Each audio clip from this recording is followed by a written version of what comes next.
Française de Kaboul vers la France ont pris fin. Un dernier avion est parti via Abu Dhabi cette nuit. Les conditions de sécurité n'étaient plus remplies sur l'aéroport, a précisé la ministre des Armées Florence Parly. 3000 personnes, dont plus de 2600 Afghans, ont été mises à l'abri.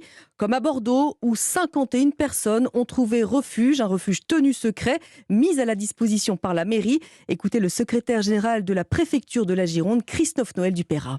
18 familles au total, pour l'essentiel des personnes qui sont dans un cercle assez proche des autorités françaises, donc qui ont pu être amenées au cours des derniers mois, des dernières années, à servir de traducteurs, différents postes autour de l'ambassade de France à Kaboul. Et il y avait une volonté de la France de les mettre à l'abri. Après, il y a une volonté de discrétion effectivement pour ces personnes déjà, pour leur propre sécurité, parce qu'ils ont laissé souvent des proches en Afghanistan. Ils sont partis avec rien. 51 personnes, il y avait 2 ou 3 valises. Et puis ensuite, c'est toujours des opérations un petit peu sensibles. On ne sait pas quelles peuvent être les réactions de tel ou tel groupuscule ou personne. Il y a effectivement une surveillance policière. Ce sont des personnes qui sont libres, donc ils ont été testés au Covid, ils sont négatifs, mais néanmoins ils sont astreints à une quarantaine d'une dizaine de jours. Mais après, ils ne sont pas en détention et en rétention. Ils seront accompagnés socialement dans leur demande d'asile et comment est-ce qu'ils peuvent faire cette demande. Le secrétaire général de la préfecture de la Gironde, Christophe Noël Dupeyrat, interrogé par Stéphane Place.